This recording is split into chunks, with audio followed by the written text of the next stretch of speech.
Hi, welcome to Nerd Dump. I'm Dan. Hello, stranger. I'm Matt. Today we're asking, is Resident Evil 4 a perfect game?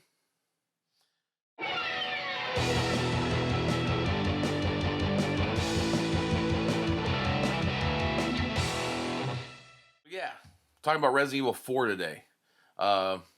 Fun ass game. It's like one of the best. It is. Is it perfect? I don't know. I don't know. It Maybe. came out about 2005, 2006. Yeah, 2005, I think, was the initial Right. release. Like the actual, it dropped. Yeah, it was. Oh my god, I was in the Marines when that came out. Oh my god, I had such a good time playing that game. I was driving by a Blockbuster. Yes, those used to exist. And I saw this cutout of Leon in the window. And it was the whole, like, tagline with the, I don't remember it, but it was the whole, like, macabre populist thing. And it showed Leon, and it's like, that's a Resident Evil game. And then someone was telling me about it at work. And they were talking about how it's not zombies. And it was like people and can throw weapons. And my brain was like, this game is going to be amazing. That was actually part of the controversy, though. Was that it was taken away from zombies. But yeah, but the game was like, they're trying to move directions with it. Like, they're trying to make a more dangerous enemy. But it's still like the original enemy. Well, I understand, but they're saying that it was taken away from survival horror at the time and put into this more action horror role. That you were the third person, which was a really inventive idea at the time. And a bunch of games followed up with that. Well, yeah, but like, too... But it's also because when you're trying to make something more cinematically real, when you want something to feel more engaged, it's going to naturally have a better action orientation, at least as far as fighting things and using weapons goes. Yeah. So the, like, tank controls, the original, like, camera angle styles were scary, but trying to get a more realistic scenario, you need a more involved perspective. So I still see it as good survival mixed with an elevated sense of action and urgency. Yeah, yeah. I'm more a little bit more of a purist because I remember the first titles you had one was with its horrible voice acting, of course, but it was tank controls. You had to know how to use your inventory. You had the scarce supplies and everything. And learn how to make a Jill sandwich. Yeah, you almost became a Jill sandwich. Then you had two. Here, two was the same way. Oh yeah, the PS1 hands. Take this. Two. Exact same game. Still a good game. Oh, it's an amazing game.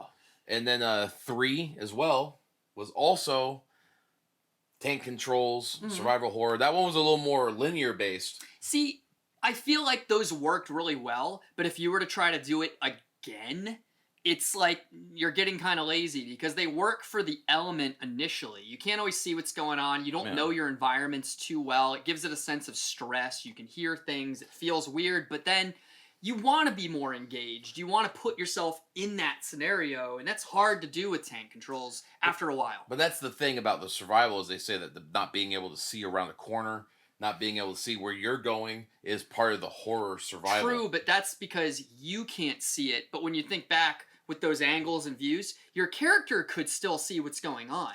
You just can't. Like, you enter a room, you're angled here, so you hear a sound over there. Your character's looking at that side of the room. Just as a player, you can't see it. And that kind of always frustrated me more than stressed me. I just was like, I need a good way to see what's going on here. And they're trying to purposefully take that away so that it's a more stressful experience. And I totally get it. And then they had, we had the first three, the main titles. Then we had Code Veronica, was another tank control. That's a good one. And then, of course, the GameCube release of Zero. Which Outbreak. They've remastered since then. Yep. I think twice now. I think they did it for 360 and PS3, and then they did it for PS4. And I don't know. Correct me if I'm wrong. But, yeah. And they look really good, though. I think the most recent remaster was like 2016 or something for Zero. Was it? I'm not sure. I gotta check that. Because there was one game with RE1. They both had a remaster that was like tandem. Yeah. And then you have 4 come out. And people are really... There's some people upset. There were some people that were loving it. I'm not. Don't get me wrong. I don't hate the game. I love the game. It just didn't feel like survival horror to me anymore. See, I thought the opposite. I'm like, this game's stacking the deck in the series. No, at least for the lore, the world. I know for I will give you that expanded upon. Okay, zombies have been done before. We're gonna do this Los Plagas and everything, but the limited ammo and everything that they did was absent. And the availability of healing items, the availability of ammo, everything was more in the more linear design of the game itself, and the puzzles taken out of it. That was a big thing about the old ones was the puzzles. Remember those? See, but that's another one that's pro and con. You needed. I'm not trying to bash this, by the way. I liked those. Well, I'm not elements. bashing it either. We're debating it right now. Some of those elements either totally work, like puzzles sometimes worked. Other times they were kind of a way to fill space and make you have more to do. It's like padding. And like with 4, they really did take away from it. It is more linear. You don't have an open world perspective. But like, see, I'm going to say really quick what I've learned about 4 moving onward. Not just in RE, in a lot of games of that style. Sometimes like the availability of like ammo, healing items, things like that are a variable on the difficulty you're playing on. Because not as much in 4 as others, but if you go from the normal mode to the professional mode, it really does change what you have access to. It's a lot harder to get what you need, and you do take more damage. And the enemies are more assertive. It gets more into later games. They amp that, like, totally different topic. But if you play Village, love it or hate it, when you change difficulties on that game, it's a whole different animal. Seriously, the hard mode on that's ridiculous. So but this one, Resident Evil 4, originally exclusive in a very short time to the GameCube, and they eventually released it. The PS2 was killing all the other consoles.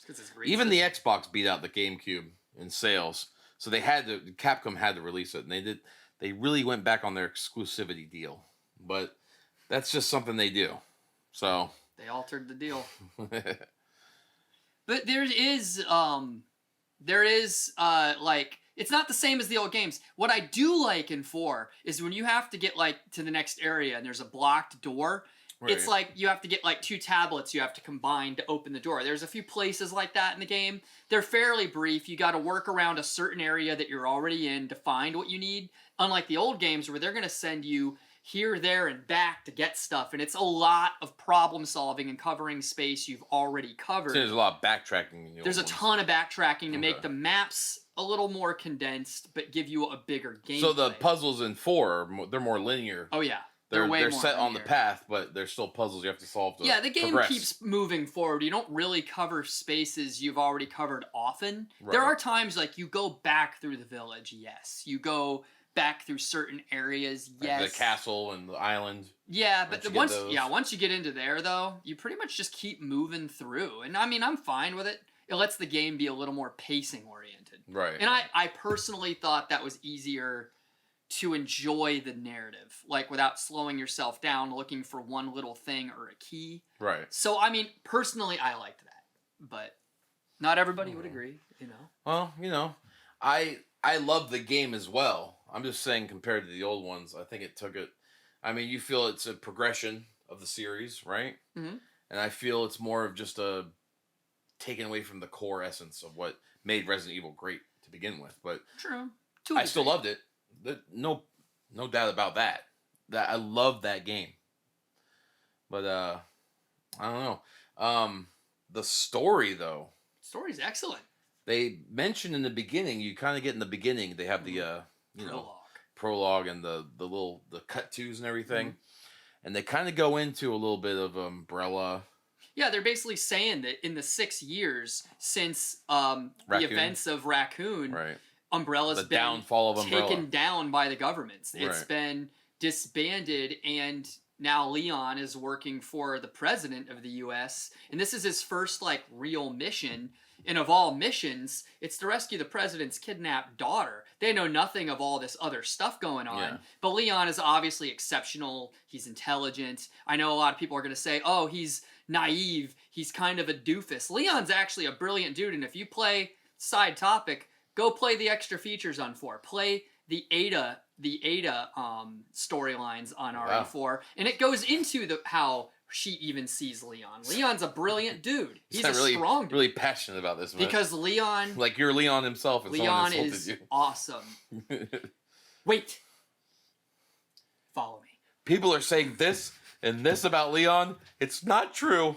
I mean, it's not true. His haircut was never in style, but that doesn't matter. He's Leon. He probably always smells good. Right. Man crush. So they go into a little bit of Umbrella at the beginning of the game, and then you're left to your own devices. Once you're dropped off by You're in Spain. That's where you're at now. It's Eastern Europe. They don't say specifically what country you're in, but everyone speaks Spanish. Yep. So I'm Mexican going to Spanish. assume that's a it's in Europe. So I'm going to assume it's in Spain. Maybe, España. yeah, I mean, yeah, we could go with that. They just don't lock it They're down. somewhere near Spain. Canada. Somewhere where they speak Spanish. They're in Iceland. Espanol. So you get dropped off by two police officers from we'll call it Spanish Europe. Yeah. How about that? Does that work for you? I think that probably works. I think Eastern Europe is all we leave really a comment. Know. I think he's an idiot about this one. No, it's Eastern Europe. That's Eastern all Europe. We really know. Yeah. Okay. All right. And then you get dropped off, and then how story-wise, how's that go? You've played more recently than I have. Yeah, like I'm gonna be real. I've actually replayed this game at least on average once a year for the past like forever. Right. Because I like it. I feel like I know the story. I know the game, but it's one of those. You've played the game like 8 times, haven't you? I get into it. I just enjoy the narrative. He's one thing people have overlooked too. Like, why would you come in by yourself on this type of thing? And it actually makes a lot of sense. It's a sensitive situation. Yeah. It's a big national security thing. You send in a whole task force of people. It has its disadvantages just as much as a single person. But anyway, game plot, Leon goes by himself. So that's what we have to go with. That's what we go with. So and you go, yeah. You meet what's the guy's name? You meet he's the defected scientist. Oh, that's Luis Serra. Luis, right. Luis and Serra. you meet him, and then you also handsome. meet so handsome. What's the guy's name? You know, actually I have it written down here. We're just gonna cheat right now. We're cheating. I think his name is We have chips all over our notes. Oh, what's his name, man? We just said it was Luis. No, yeah, Luis Serra. Yeah. But we also had the big guy. Oh, the chief? Yeah, the chief. The chief. I forgot he has a name. Vitoris Mendez. Yes. That was his name. Like super tall, scary guy. This is where you get introduced to your first characters, is in the village area. Mm-hmm. And Luis is a defected man. He was working for Sadler, right? Yeah, well, it's crazy. Luis was one of the other contacts that was trying to get samples. Luis also has information on all the Raccoon City stuff. It's just not, you have to really read through everything you find for that. Like, it's crazy how he's aware of Ada, too. And it's a whole thing going on. Is he aware of her in that game? Yeah, he is. It's nuts. Like, I guess I didn't pay attention last time I played it. Yeah, there's a lot going on in terms of trying to steal that sample from Sadler. Right. I'm a little confused about the sample versus, say, capturing people who are already infected.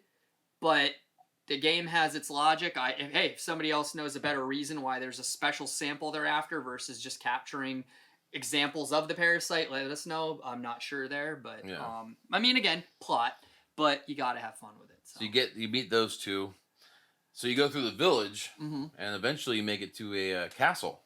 Yes, and the game doesn't. Thing on the village too, really quick. The game paces really well. The game lets you get started in pretty much in the opening, the prologue of the gameplay before you actually get your title card.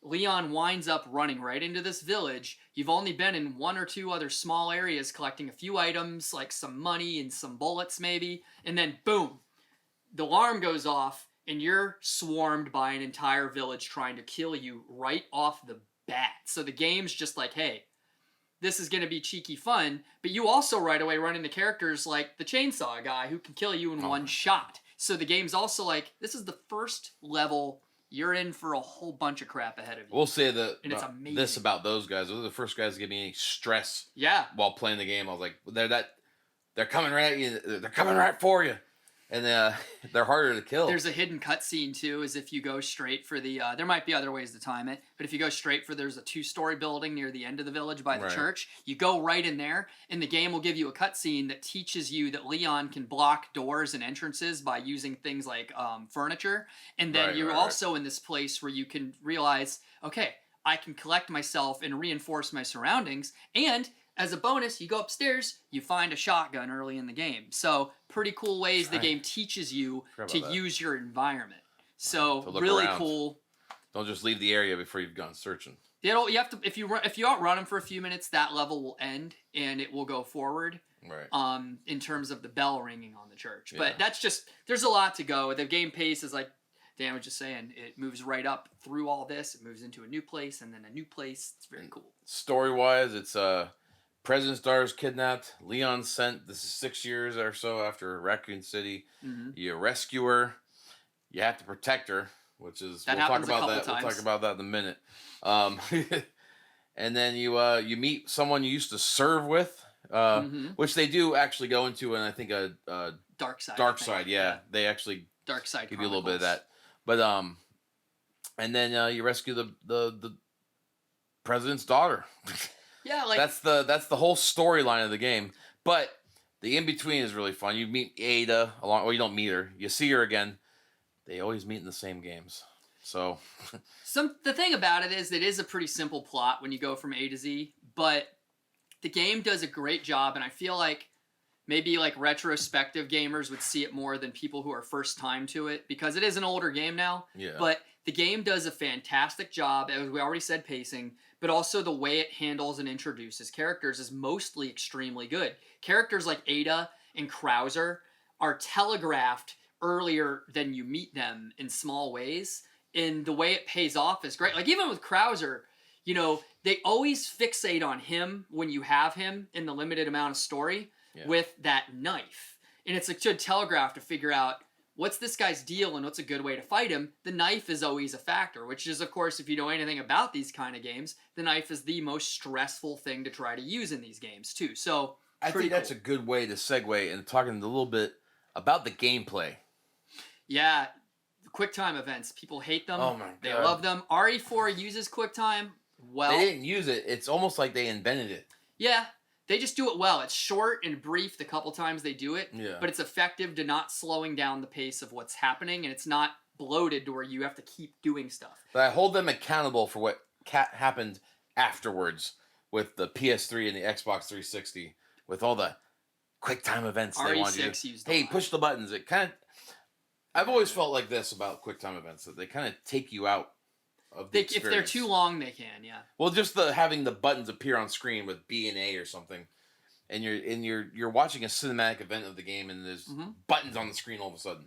The only time that's lengthy in 4 is when you actually encounter Krauser the first time as Leon. Oh, it's not bad in 4. I think but that it 4 introduced it to the world, basically. I think it worked. But other games, yes, they overdid it. It's like the Telltale games. Those are awesome, but it's mostly just one giant QuickTime event. Yeah. So, not quite the same, but it depends on your preference. They're still enjoyable. And then we have another thing that Resident Evil 4 introduced, or not introduced, but really pushed forward was Leon! was the over-the-shoulder third-person point of view, and then zooming in behind you when you're... I love it. Yeah. Because it reminds you, like, I'm in this game, but I'm in it from Leon's perspective. That's my only beef with first-person games. Like, in 7 and Village, they're first-person, which is fine, but it takes it away from being Ethan's story for me, because when you watch, like, that over-the-shoulder, you're reminding yourself, like, I'm ever present, but this is his ordeal. Right. Which makes it that's why it feels more cinematic to me. I don't know. That's just an opinion, but what do you think about something, it? You know. Yeah, leave a comment down there. Yeah. I also feel that in keeping in spirit of the survival horror that they did with the zooming in over your shoulder thing, and also when you're just running around, they have that camera so close behind your back. It does limit your visibility, especially when you're going to fire. And that camera's right on your shoulder. Well, yeah. So you have an enemy coming up on your right side you can't see. So it's kind of similar in a way to the fixed camera perspective. Well, it just lets you lock down on what you're trying to do. I mean, there's different weapons have a different focus on how they zoom in with you, too. Of course, the controls felt pretty natural. Yeah, they worked. Handling that game, I think that. I liked it better on PS2, but... How dare you? I liked it better on PS2. I'll always be a Nintendo man until I die. Nintend's not bad, but I don't know. I just like the the handling style better. Yeah. Except for Nintendo 64. I loved them. Fight me. But RE2 on 64, pretty good.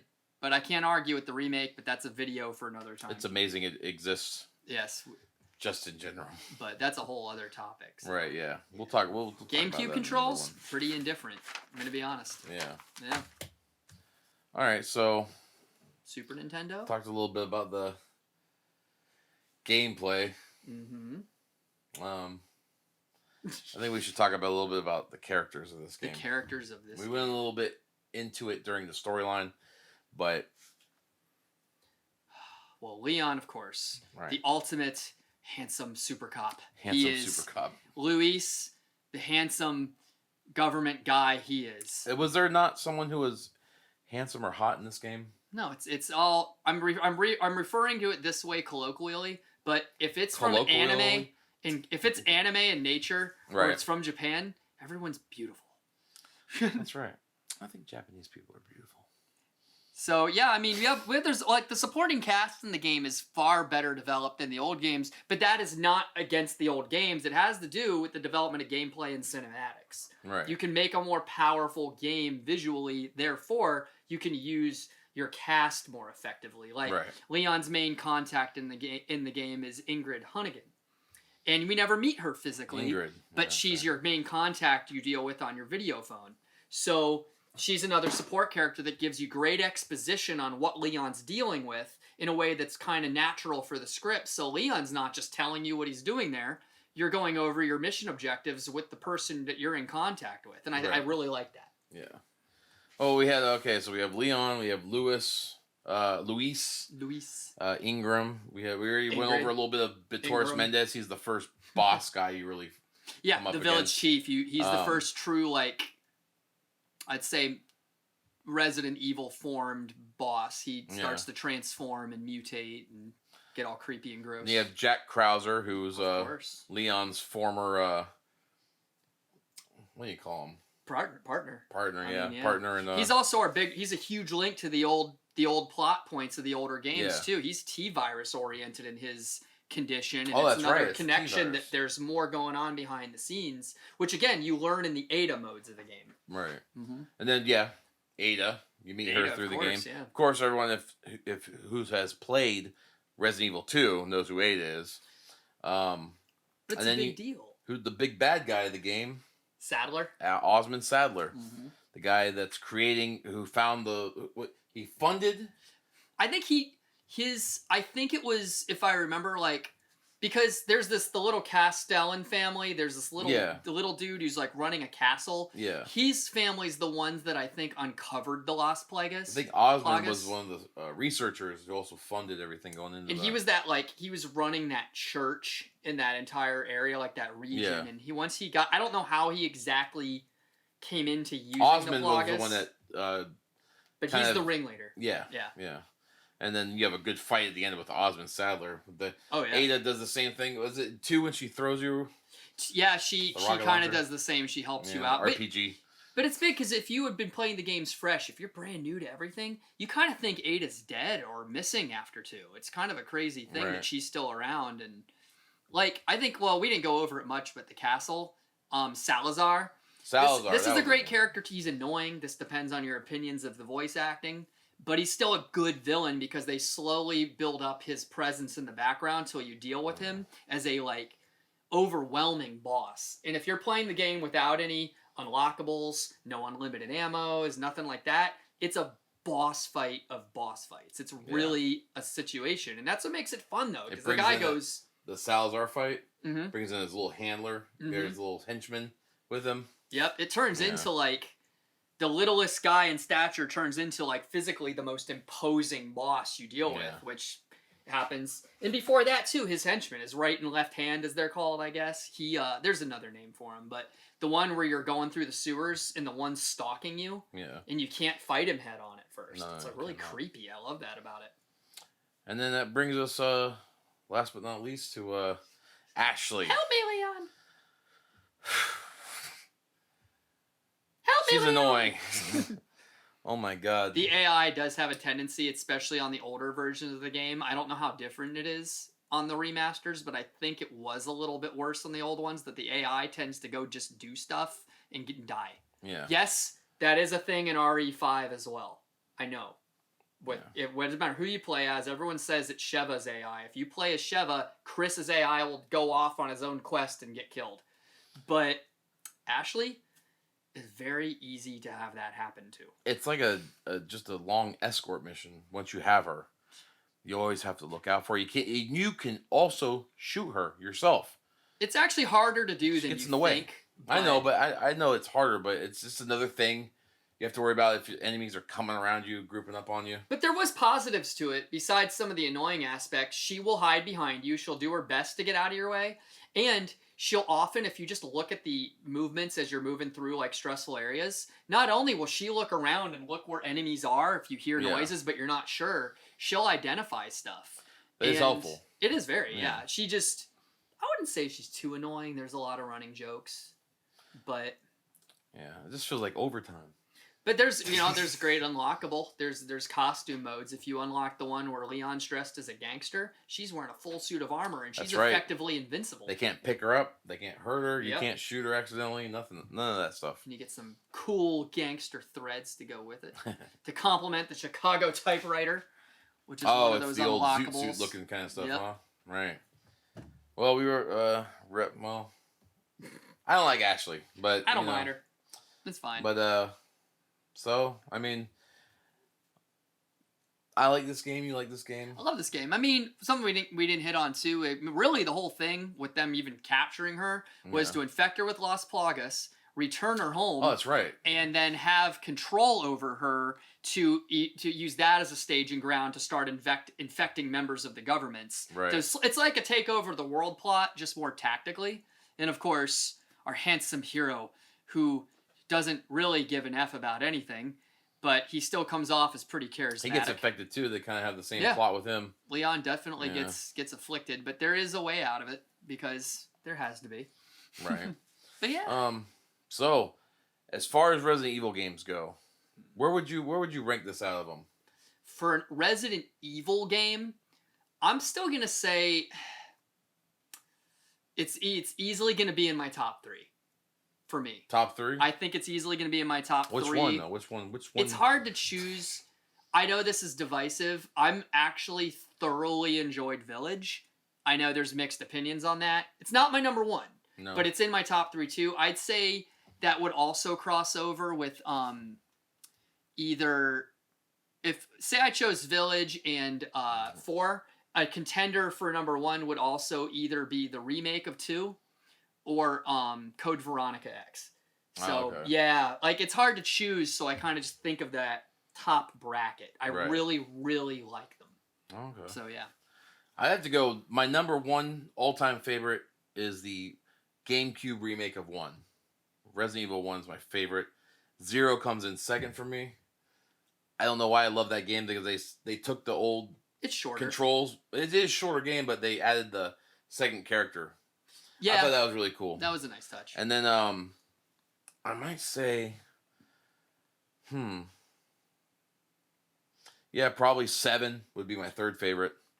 7's and then 4, I think 4 lands in 4th place for me. Okay, that's fair. I mean, because I liked how 7 brought that survival horror back, but 4 is fun. It's a challenge. It's especially if you do any of the hard modes. Yeah. It's got a lot of unlockables. It's got a good playthrough, replayability as well. Oh yeah. And there's more modes you can unlock. There's good narrative bonuses. They really stuffed this game full of all kinds of stuff. They put a lot in it without bloating it. Yeah. And I think that's why the mercenaries mode, the Ada Wong little thing you can do once you get on the island. And Operation Ada. You're collecting. What is the thing you're collecting? That's her. Oh, there's 2 modes. There's the one where she's collecting samples. Right. And there's another one where you're playing a tandem narrative directly next to Leon's narrative in the main game. That's right. So there's like 2 versions of it. And with Ada's, you get other levels that you don't get to see as Leon. Right. And I thought that was really cool too. Like there's this like underground like port with a battleship.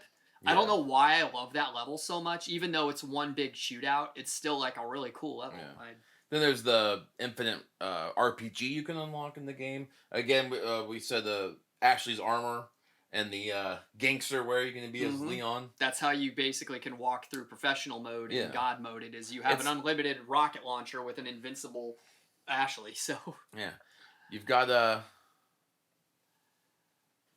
you got a lot of stuff to unlock in this game. Where does it rank on your all-time favorite video games?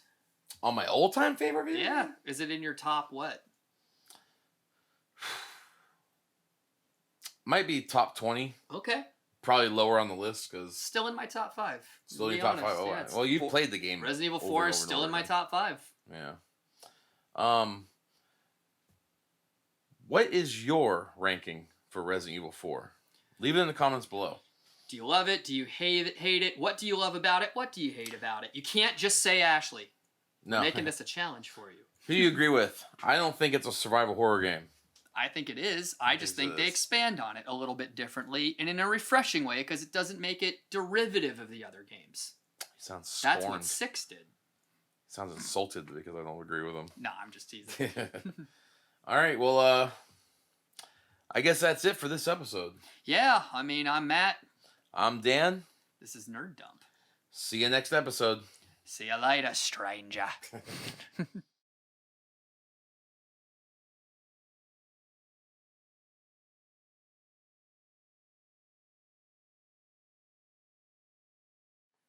In the beginning of the game, did you save the wolf that's crying that's stuck in the bear trap? I did the first time. Good. If you don't, because he helps you. I know he does. First he barks at you a bunch the next time you see him, then he helps you against the El Gigante, which I don't know how that exists, but it's there and it's terrifying. Right. Leave it in the comments below. Did you do that part of the game? Did you save the dog? Did you save the It would make John Wick happy.